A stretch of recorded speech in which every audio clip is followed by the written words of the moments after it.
started. Let some people in. Awesome, awesome, awesome. Okay, so good morning, everybody. I am sorry, just letting people in here.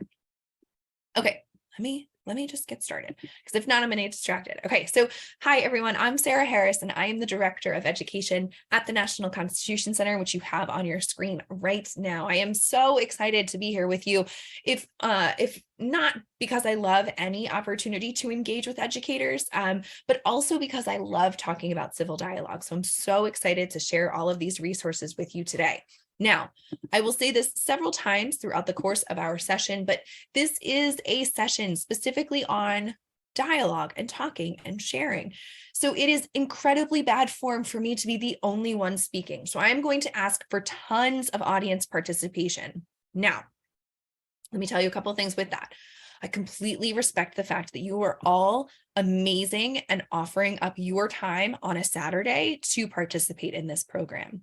So if participating looks like sharing your wonderful ideas through the chat, amazing, I will read them. If sharing your ideas means unmuting yourself but keeping your camera off, that's wonderful. If it means showing your face and sharing your voice, that's great too. Whatever way you are comfortable with sharing, I am so excited to participate in that. But there will be tons of opportunity to do that. So just prepare yourself. Get your coffee, get whatever you need, your water, some snacks, whatever you need. But for the next 50 minutes or so, we are going to share and engage as much as we possibly can.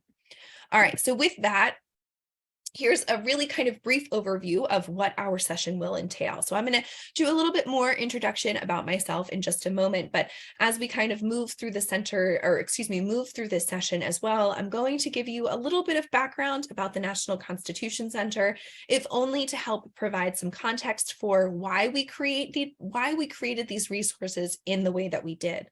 We're going to work through defining dialogue and what it means, setting norms, defining norms. I'm going to share some resources, and hopefully I'll share some time at the end for some questions and wrap up.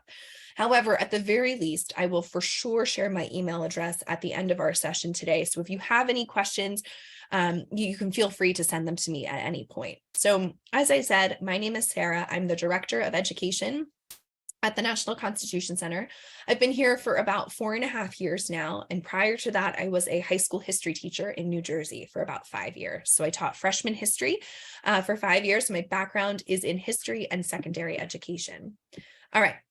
Now, as we get started in our session today, I wanted to share just a couple of kind of expectations that I have gathered over the past couple of years, either as a participant or a facilitator, either in Zoom or in person.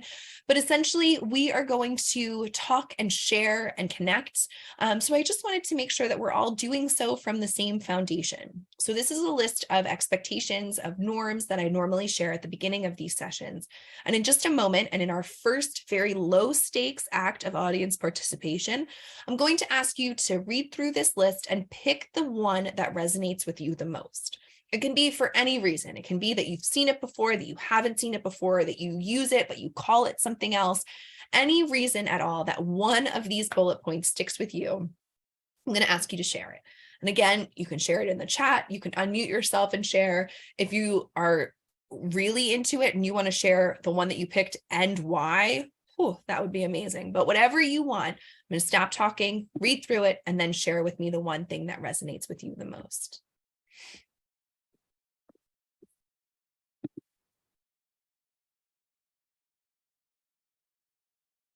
All right, so we already have people coming in with their choices. So Jessica said supply facts and evidence, listen to learn.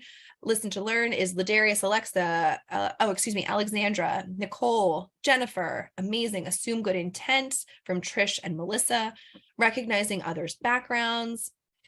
Oh, these are fantastic. Does anybody want to share again why they chose the one that they did? Why that one particularly resonated with you? And again, if you want to unmute yourself, just feel free to do it. I can't see everybody on my screen, so just unmute and start talking, or share it in the chat. Absolutely. These are great. Yeah, Jessica said, in the world that we live in, facts and evidence are paramount, right? Absolutely. Being able to share why you think something is really, really essential in building your own understanding and in building everybody else's understanding as well. So that's perfect. Thank you, Jessica. Anybody else? Have to listen to the students to learn where they are, what they need help with, and where they are succeeding, says Jennifer. Wonderful. So building those relationships and connections with students is based on listening to them, right? And we'll talk about that kind of throughout this session as well, but not just assuming that you kind of know what they're thinking or why they're doing something a specific way, but really kind of listening and engaging with them. Absolutely. All right, fantastic. Thank you all so much. All right. So a little bit of background again about the National Constitution Center, if only to frame why these resources exist in such a way that they do. So we are, as you can see from the picture, a physical museum space in Philadelphia. We were chartered by Congress in 1988 to disseminate information about the US Constitution on a nonpartisan basis. And that nonpartisan part of our mission is really what I like to share with people. Not only because I think it helps kind of frame some of the resources that we do, but it also includes really empowering pieces about why these resources were created in such a way. Our congressional charter did not include any extra funding along with it, just a charter that we had to exist. So it took us a little bit of time to raise the money to build the museum itself. So we've been officially open for the past 19 years. We opened our doors on July 4th, 2003. Now, the way that we kind of take this really broad piece of our mission and boil it down to what we do in the education department is displayed in this graphic here. We start everything we do with historical foundations through storytelling. And I would venture a guess I would make a pretty kind of well-founded assumption that sitting in a Zoom room full of educators, we all have those stories that we love to teach about, right? Even if we're not social studies teachers, we have such a wide range of teachers here today, which is fantastic. But there's probably that one thing that we love learning about and sharing about, right? I often joke that when I was in the classroom, my students could say like one person or event, and I would get so excited. They used to make fun of me because I would sit up on the table in the front of the classroom and just talk about these things, right? And I would get so excited to share with them. And I would imagine that everybody has very similar instances here, right? But storytelling is a provenly effective way to engage with students. And what better way than to use storytelling to share stories about history, right? And I know, again, we have a lot of teachers here that aren't social studies teachers. So really, this is the stories and the background that students need in order to understand whatever it is you're teaching about, right? What context do students need to understand in order to understand the piece of literature or, the science equation or the science philosophy or the math equation or things like that too. And once students have that foundation in the stories, then we can start to dive into constitutional thinking skills. And really, again, for all of my friends here who are not in the social studies classroom, this is the tools that students need to engage with whatever primary source you're sharing with them. So what vocabulary skills do they need to know, right? What close reading tools do they need in their toolbox in order to engage with these materials? I saw that we have a sewing teacher. I have recently taken up crocheting, right? And there's a whole slew of vocabulary that comes along with that, acronyms and symbols that I didn't know 2 years ago, and now I do. So those constitutional thinking skills are just those types of things that students need to understand in order to engage with your lesson in an effective and meaningful way. And then finally, and the reason that we're all here today is once students know all of that, how do they talk about it, right? And how do they talk about it in a way that stays civil and respectful and allows for them to reflect on what they've heard in a really purposeful and meaningful way?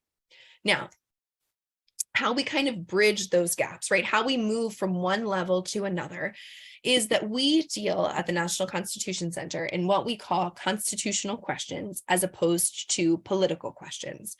Now, this is a little bit more investment to ask for participation. Is there anybody who would like to unmute themselves and read the definition of a political question for me?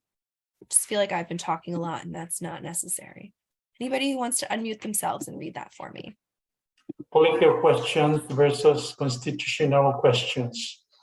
Political question, an issue of what the government or a government entity or agent should do.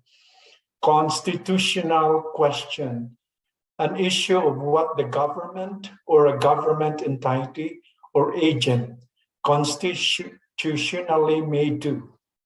Thank you so much. And Nilo, thank you for reading that. I'm apologizing if I'm saying your name incorrectly, but thank you so much for reading those.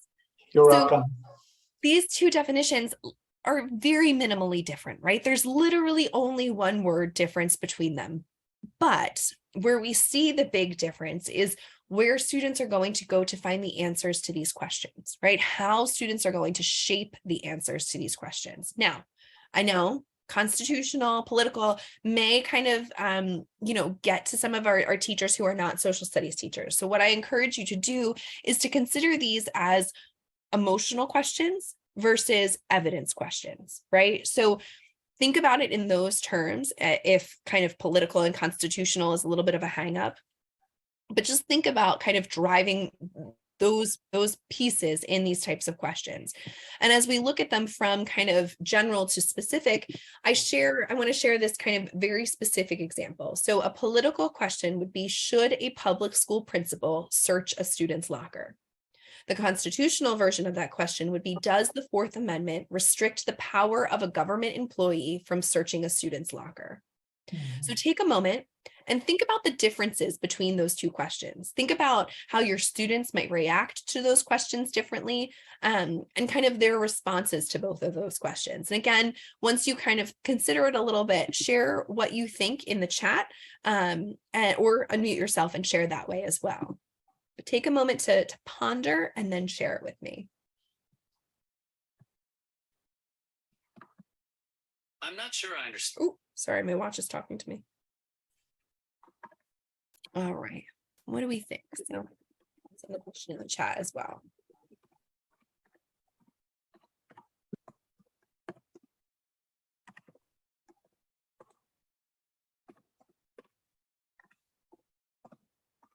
And I will say that a lot of times when we are kind of sharing this information with teachers, we'll get a lot of reactions about kind of how rich a discussion can be when you're driving students to a piece of evidence specifically, right? So each try to share this example so that we can share kind of the many layers that go into answering this constitutional question.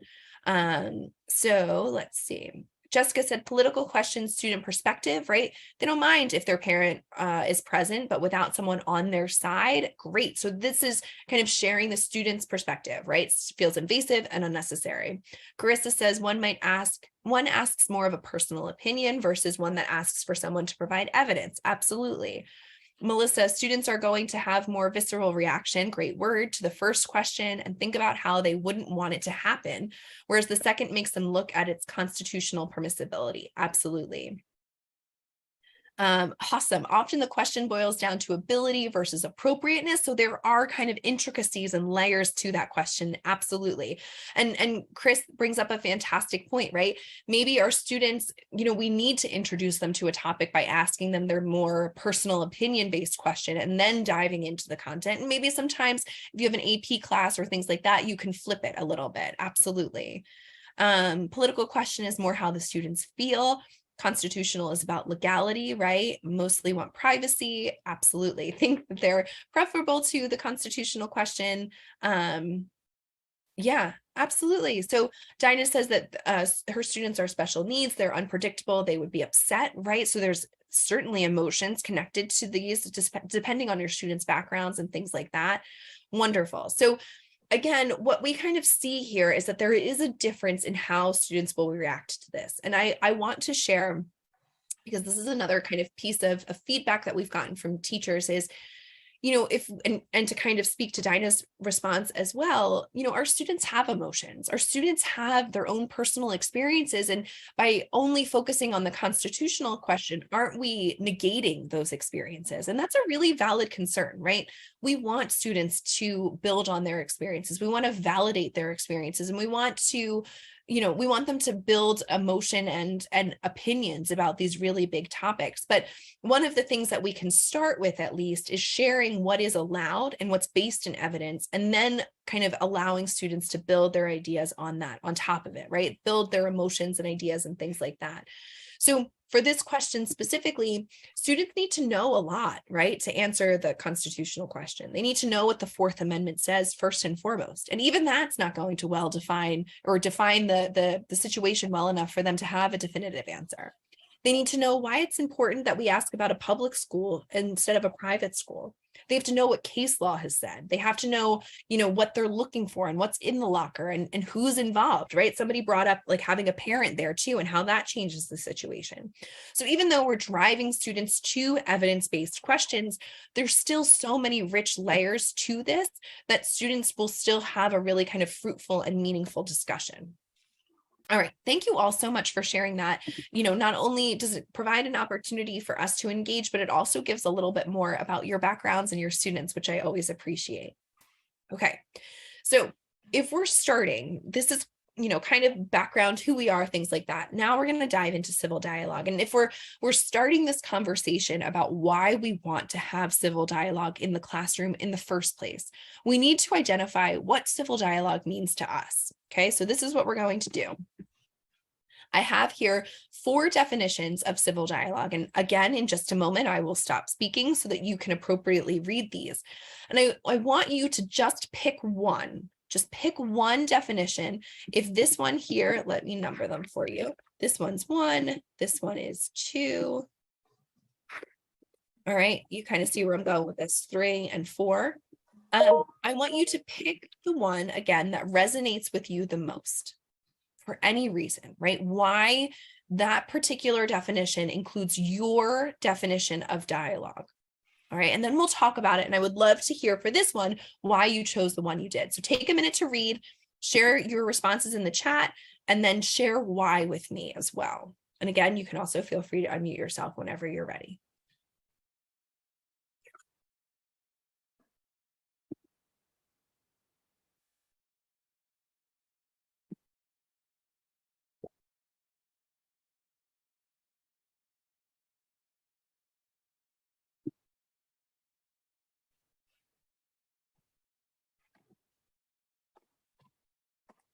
All right, so there's already some responses in the chat, which is fantastic. I'm kind of torn between 2 and 4. Yeah, tell me why.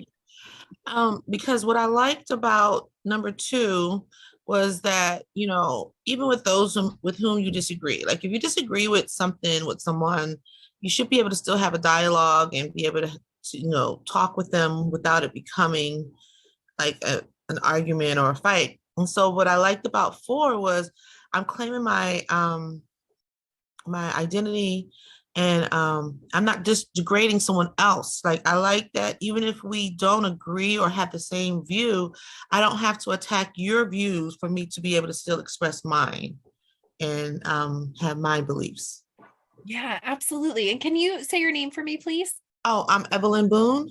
Oh, fantastic, Evelyn. All right, Evelyn, that's wonderful. And I love 2 and 4 are definitely very, very similar, right? And you, Evelyn, there are several people in the chat who also agree with you that like 2 and 4, they're kind of between those two. So I don't want to take anything out of what they're saying as well. But I think that that is a really key part of this, right? Is how to disagree without being disagreeable. And I love, Evelyn, the point that you pointed out in number 4 about still claiming your own identity, right? That it is still important for you to understand and respect who you are and your own experiences as you engage with others. So that's wonderful. All right, so let's look at the chat. We have a couple of, Chris said number 1, we have 2s, we have, all right. It looks like everything is really represented in the chat. All right, so let's look. So number 1, Chris says to advance the public interest, if there's no progress possible, then no discussion is needed, right? So there has to be this kind of end goal that's going to benefit, the greater good. And that's represented in number 1. Let's see, who else said number 1? Joe said, I love the idea of deliberation that advances public interest. That's a really big part of that one. Absolutely. All right. And so a lot of people chose number 2 as well. And again, if you want to verbally share why you chose number 2, please feel free to interrupt me. I will not be offended at all. Jessica says that number 2 is more equitable educationally. That's wonderful. They need to be able to disagree respectfully. Number 2, civil conversations are difficult, especially now. Students tend to copy how they see adults speak. Absolutely. All right. And folks, let me tell you this. I am really impressed that we have so many people who chose number 3. When I do this activity in other sessions, three rarely gets chosen. And I have a professional hypothesis that it's because it's cited as from Wikipedia and people don't want to pick it. So I really appreciate those who were brave enough to pick it. Lori said she likes number 3 because it should enhance understanding. It should be civil and that it respects all participants. Absolutely. It might not advance public interest, but it's still advancing one's own understanding, which is still valuable. So that's a really great point, Laurie. So Araceli, I'm so sorry if I'm saying your name incorrectly. We learn through interacting with our words, and that's fantastic. Absolutely. I thought that there was one more number 3, so I'm sorry if I'm missing your definition. Number 4, again, was another really popular one, to be able to understand where someone is coming from, respecting freedom for everybody. In order for it to be civil, someone needs to be respectful to each other's beliefs. Absolutely. And Gabriel, do you want to share any more? Gabriel said in the chat that he thinks that 2 and 4 are very different. Do you want to expand on that a little bit more? Tell us why you think they're very different or what those differences that you note are. Again, feel free to do it in the chat. Or unmute yourself and share. Where are you? Yeah, sure. I don't know if you guys can hear me okay. Yep, you're great. Yeah, I guess it just I think number 4 sort of goes like one step further than number 2, where it sort of, I think it incorrectly presupposes that everything that everybody has to say is necessarily correct. Mm-hmm. And I don't think that's true. Fair. Yeah, I mean, I think you can be I think you can be a courteous person, and you can allow a platform for people to disseminate their opinions, but I don't think you necessarily have to, sort of affirm anybody else's beliefs or identities. I'm sure if we want to go down some sort of like rabbit hole, we can all come to some sort of identity or belief where some people are gonna find it disagreeable or even morally repugnant. Mm-hmm. And yeah, I don't think that's necessarily true.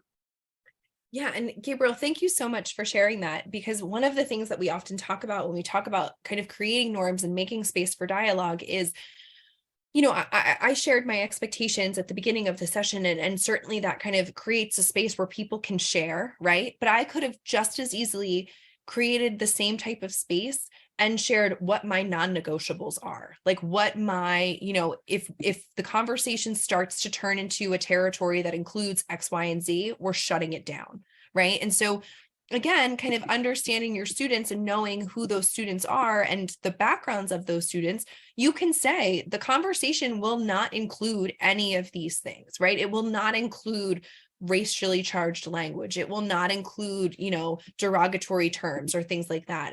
And that is a valuable component of creating this space for your students, right? Because your students also need to know that they can share safely. And that doesn't necessarily always include being able to say whatever you want, but it includes knowing that everybody else in the space will kind of respect the space that's being created too. So that's a really fantastic point, and I appreciate you bringing that up. So they are kind of varying levels, right? And one of the things that we've talked about that I've engaged with teachers in the past is that all of these definitions really include wonderful terms that you could define with your students, right? So this activity in and of itself is kind of a way for us as educators to frame why we want civil dialogue in our classroom to begin with, right? If as we've seen from those people who choose number one, if benefiting the public good is the reason for it, that's fantastic. And probably other lessons and other activities in your class are framed in that way as well.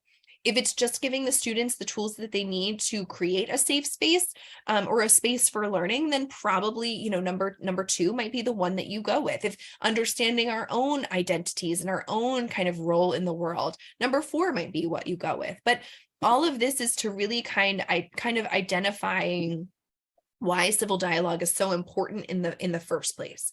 And you could very easily do this same type of activity with your students and have them identify the needs too, because it's always going to inherently reflect on something that they value or something that they have questions about, right?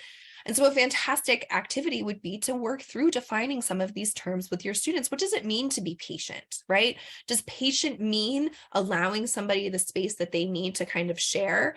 Does it mean always, actively listening?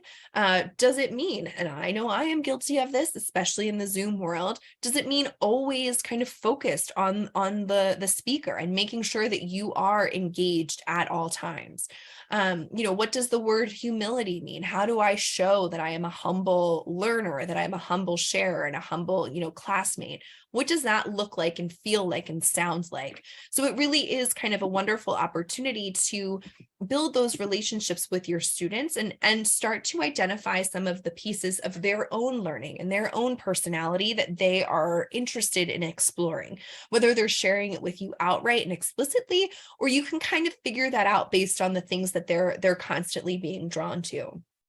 And I will say as well, we've kind of briefly touched on this a little bit, but in building that relationship with your students, it's not just a one-way street, right? Certainly you want to learn as much as you possibly can about your students in order to create the best lessons and the best learning environment as possible.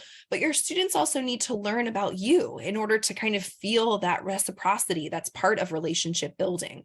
And as part of that, if you were to share the definition that you were drawn to, you as well are sharing an inherent part of your personality with your students. So by doing this activity together, you're building and strengthening those relationships because you are sharing a piece of yourself with your students in a way that allows them to grow and learn in that space too. So once we have, why we want to have civil dialogue in the first place, once we recognize the importance and the role it's going to play in our classroom space, then we need to decide kind of what we are coming to the table with. What are our own characteristics and our own kind of personality components that could potentially impact the learning that is happening here? So what we're going to do is we're going to kind of participate in a couple of questions. So I have a handout that I'm going to share in the chat. Now, when you open this, folks, I'm going to ask you to do two things for me. You should be able to edit this document, and it should force you to make a copy of it. Not in that order, right? You should be forced to make a copy, and then you should be able to edit it. So please make sure, share with me if both of those things are true, or if I messed up one or both of those components. What you'll see in that handout, yes, thank you, Chris. So what you'll see in that handout are the prompts that I am going to go over on the screen right now. So feel free to kind of go over them with me at the same time. Opening prompts you. Awesome. Thank you so much, Gabriel. So it'll be a chart with these phrases and these components to it too. So what I'm going to ask you to do is to take a moment and kind of work through these together. So as we go through these prompts, I want you to rate yourself, your own experiences and kind of background on this scale of strongly agree to strongly disagree. Now, I know that I have told you that I'm going to ask you to share a lot and participate a lot. Here's the thing though, folks, we just met each other. So I don't need to know where you fall on this spectrum. I am not going to ask you to share with me where you fall on this spectrum.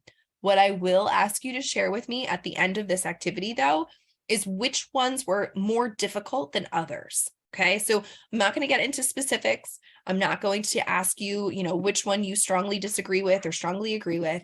But what I will ask you is, what are those things that you felt like were the most difficult to respond to? So just keep that in mind as we move through this.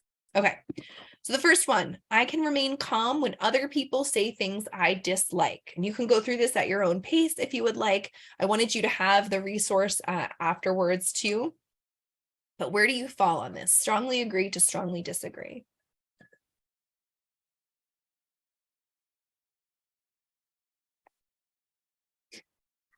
Okay. Next one. And I know that you have all of them in front of you, but I have a slide that has all of them listed as well. So we're going to go over that at the end. I comfortably accept when students read different conclusions on controversial issues. Mark, where you fall for that one.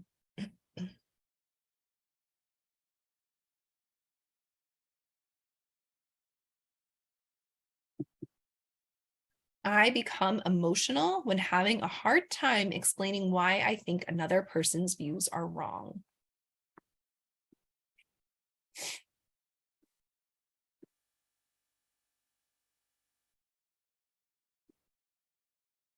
I lash out at another person during an argument. There are two more.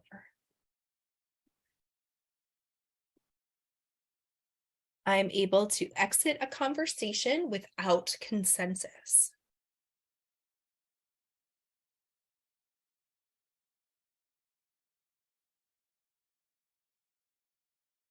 And then finally, I observe body language during conversations.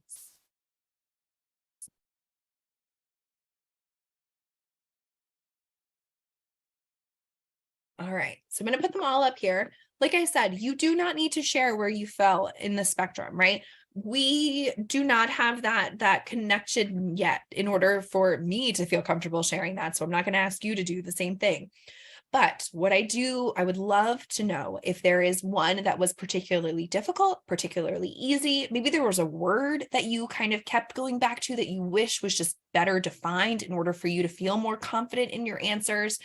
What did we think about, the difficulty or the certainty that we had in any of these? And again, feel free to share in the chat or unmute yourself and share verbally.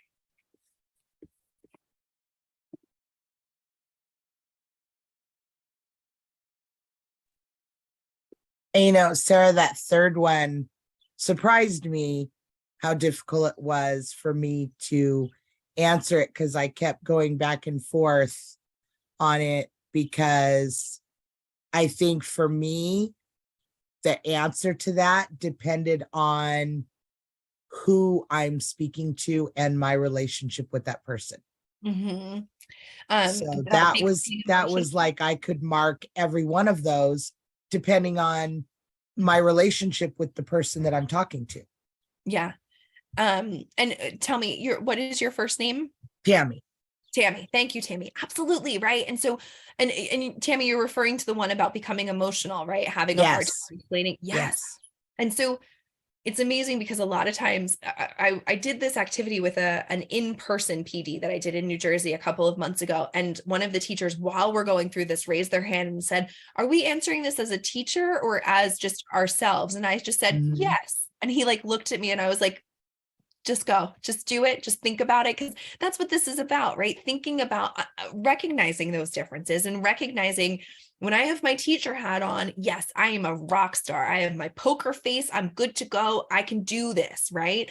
But then in my, regular life, when that hat is not on, maybe I don't do that as well, or maybe it's different and it's reversed, right? So kind of recognizing those differences are an essential part to this process.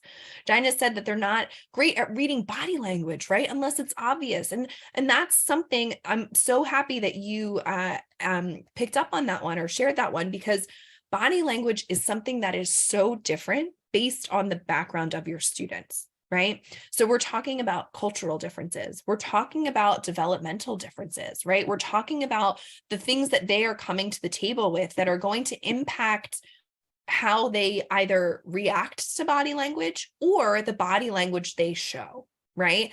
And what body language would look like to different students. Some students might see it as a sign of disrespect to make eye contact. And if you don't know that, you're going to have a reaction to that that maybe is not as appropriate with that student as it could be, right? Maybe you have a student who, and I normally get this one a lot too, teachers who are just loud, right? That their tone of voice is just loud. And friends, I say that coming from the great state of New Jersey, where we are all loud, right? So how teachers kind of rectify with students who say to them, I thought you were really mean at first because you're just so loud. And what do you do in that situation? How do you kind of build that connection with with that student? How do you reckon with your own kind of tone and volume of voice if you had a student who comes from a home where they were verbally abused? Do you now have to take that into consideration when thinking about the volume and the tone of the voice that you use, right? That's going to create a better space for your students if you do take that into consideration. So those are all really kind of significant things to keep in mind, especially where body language is concerned. Lori said that 3 was the most difficult one for her because she's passionate about the topic, right? And other people, when they present no evidence to support their position, it's difficult. I find that situation goes hand in hand with so many conspiracy theories, right? Absolutely. So there is this idea of how to, I don't want to say control your emotions because that makes emotions sound bad, but how to navigate your emotions, right? And not to add this kind of extra layer to it though, but the word emotional is also different for different people, right? And, there is in some situations, nothing that will kind of escalate my emotions quicker than being told that I'm being emotional, right? So there's also kind of that to consider and what that again looks like for people in different backgrounds and different cultures and different life situations. Yeah, Dinah says that they have a student who prefers not to be looked at directly. Absolutely, right? So that's making direct eye contact. Looking at a speaker is a way that we might identify as active listening or truly being engaged. But we need to have these conversations with our students because it could counteract what we're trying to create in a civil dialogue situation if we don't know that about our students. And if they don't feel comfortable enough to share that with us, then we're not going to develop this space that we're trying to create. So those are all fantastic points. Any other kind of points of difficulty or points that we wish were better defined in order to kind of go through this process? I found one. It says Carissa. My name's Corey. Actually, that's just my wife's Zoom name there. But I found that I'm a pretty laid back guy. But I did find that number 2 for me was kind of surprising that I put like neutral because I was like, I teach health is one of the subjects I teach, and there's lots of fake information and non-scientific information about all types of health topics. So sometimes when you're talking about it in class and you're trying to present like the scientific facts and evidence and everything, you get a lot of like issues that come up in it. And I find myself sometimes, well, I'm like the teacher. I'm trying to teach you like the truth here, and you keep coming back with me with all this fake stuff. I'm like, stop believing TikTok. Like, you know what I mean? Like, so I found that one was kind of difficult for me because I'm like, I run into that issue sometimes where I accept it, but the part that says comfortably accept inside, I don't really comfortably accept it, but I just kind of say, okay, well, you can believe that, I guess, if you'd like, and I say it in a kind way, of course, but just to kind of move on. And so I found number 2 kind of surprisingly difficult for me to just say, like, I strongly agree. Absolutely. And Corey, that part that you just mentioned too, of like the internal versus external is something that I hear a lot too. Like, does this mean like what I'm really feeling or just what I'm showing on my face? Right. And so, and I so appreciate that that's the one that you connected with, because oftentimes, like, would your answer change if it were agreeing with, like, reaching a different conclusion than you, or reaching a different conclusion from each other, right? From your students. So there's that extra layer and that extra component to it as well. If your students are talking about controversial issues, do you comfortably accept when they don't agree, or does that change if they're not agreeing with what you're saying and what you're presenting, especially if it is like, in your case, Corey, science. So, that adds another piece to that puzzle too. So absolutely, that is, an additional piece to that puzzle too. Anybody else? Thank you so much for sharing this with me. So again, just like our kind of defining our dialogue, right? Defining why we want to have civil dialogue, doing this activity with your students also helps to kind of build what they're bringing to the table. And it helps build their own understanding of the process and their own understanding of you.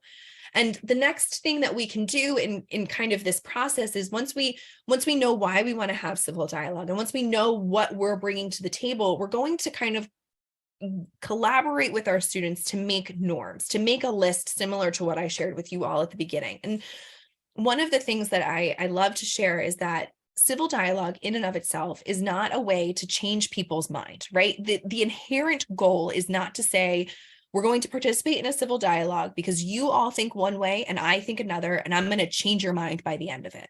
That's not the goal. The goal is to create a space where you can share ideas and learn something new. And if it doesn't change your mind, that's okay, because you're still learning this new information that can help formulate your ideas or formulate your understanding of the situation. The other component too is in sharing and creating norms, that's different than sharing and creating rules, right? Rules traditionally are something that the teacher or the authority figure creates that just the students need to follow, right? And students don't necessarily have a hand in shaping what those rules might be. In creating norms, though, you're collaborating with your students, you're increasing their voice and agency, and you're, uplifting their voices in order to kind of create a classroom space that not just includes the norms that they need to follow, but the norms that you as a teacher, that a teacher's aide, that support staff, that administrators who come into your classroom, that everybody who sets foot in the classroom has to follow too. And it does kind of rely or depend, I suppose, on a consistent and constant reference to these, a consistent and constant belief that these are going to drive your classroom practices. And it's not just something that happens, the first Tuesday of every month or something like that. It frames everything that your students and everybody in the classroom does. This is a way, again, to not just uplift those student voices, but also to work towards creating this kind of equitable learning space as well. So that's why we talk about norms specifically and what kind of sets them as unique in the process of kind of establishing the guidelines for your classroom. Now, part of this practice for us specifically is we start this kind of discussion of norms with a video that we have of Justice Breyer. So Justice Stephen Breyer came to the National Constitution Center in 2015 on Constitution Day and had a town hall with students from local high schools. One of the students, and you'll hear this a little bit at the beginning of the clip, asked him if the Supreme Court justices ever argued.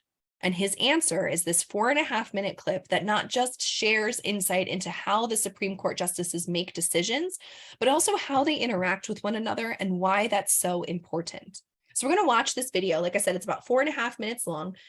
While we watch it, I'm going to encourage everybody, and I'll send this through the chat real quick. I'm going to encourage everybody to just kind of jot down 3 rules for discussion that you would pull out of this video, 2 words that you hear repeated, and 1 thing that surprised you. So I sent it through the chat, so hopefully that everybody still has it even when the video starts. Let's see if this video, here we go. Oops. All right. So folks, let me tell you this. Our website just went through a relaunch, which is really exciting because our website prior to this relaunch was really, really wonderful and easy to use as long as you knew exactly what you were looking for and exactly where it was located. And I say that as an employee of the National Constitution Center. Boy, was it difficult. Now it is way easier to use, way more user-friendly. However, all of my links are old. So now I have to actually find them every time I do this. So here we go. So as I said, this video is from 2015, and I'm going to, again, encourage everybody to write down 3 rules for discussion, 2 words that are repeated, and 1 thing that surprised you. Here we go. Good afternoon. I'm Andrew Lofton from Constitution High School. Do you ever get into arguments with other members of the Supreme Court? Yes. And if you do, how do you solve those issues? Well, what we do after we hear a case, we'll hear a difficult case. Then first, almost all of it's done in writing. I mean, I have these documents called briefs. I'm carrying them around with me now. I have them in my bag. I was reading them in the car coming up. And in each case, different sides file briefs. In the case I just talked about, there were 100 briefs. I couldn't, you know, the schools, different schools filed briefs. The Army filed a brief. We had all kinds. So I read those. Maybe in a typical case, there are 10 or 15, 20. Then we'll have an oral argument, oral procedure. And that is maybe half an hour each side. The lawyers will argue. We'll ask questions. Then within a day or two, we're in our conference room, the 9 of us. That conference room has a big table. It's probably about the size of the bottom of the auditorium here. And we sit around the table. No one else is in the room. And we discuss the case. When we're discussing the case, the Chief Justice is here. He has a little book. And he says, the issue in this case is ... And here's how I feel about it. Then it goes to Justice Scalia, Justice Kennedy, Justice Thomas, Justice Ginsburg, me, Justice Alito, Justice Sotomayor, Justice Kagan. And we each have a book, and we each write down what the others say. Because if I didn't write down what you said, for example, and I had to write the decision, you might not agree with it. So I write down what you say. Then there's back and forth discussion. I listen to what you say. And I try to see if I have something that's relevant to what you're talking about. It isn't just who has the better argument. It's a question of listening to each other. Now, on the basis of that discussion, we work out, well, how we're probably going to decide the case. The case is then assigned to one of us to write, and we write a little essay. And we circulate it in the court. And I hope that the other judges, or at least 5, will join my opinion. If they don't, they might write a dissent. Eventually, everybody joins an opinion, or writes a dissent and joins that, and that's the end of the case. The majority rules. If there are 5 or more, that's the answer. Now you are an expert. And your real question is, does that discussion make a difference? And the real answer is yes. And when you talk about argument, you're thinking, well, how do we do that argument? Do we shout at each other? I mean, some of these are pretty contentious cases. No, we don't shout at each other. I've been there for 20 years, and I have never heard in that room, never heard one justice raise his voice and shout at another. Just does not happen. I have never heard one judge say something rude or make a joke even about another. Doesn't happen. It's civil, and it's polite, professional, even though we might strongly disagree. So I've learned over time that if you have a friend and you're disagreeing about something and you're in a big argument, what works best is stay calm. Stay calm. Listen to what he's saying. Try to deal with what he's saying, not with what you're saying. What do you think he's thinking about? He's thinking about what he's saying. He's not thinking about what you're saying. Otherwise, he'd agree with you, wouldn't he? And so listen to him and stay calm. If you do not stay calm, he's going to think, my God, that guy's really emotional. He must be wrong. You see, isn't that how people think? Yes. Yeah. So therefore, what I've learned is the 2 rules in there, in that conference room: don't speak twice till everybody has spoken once. That is a great rule for whatever group you're involved in, because everybody thinks they've been treated fairly. And then stay calm and listen and respond to what the other person has said. You would be surprised. You would be surprised at how often you can work things out. And if you do, you don't even have to get into court in the first place.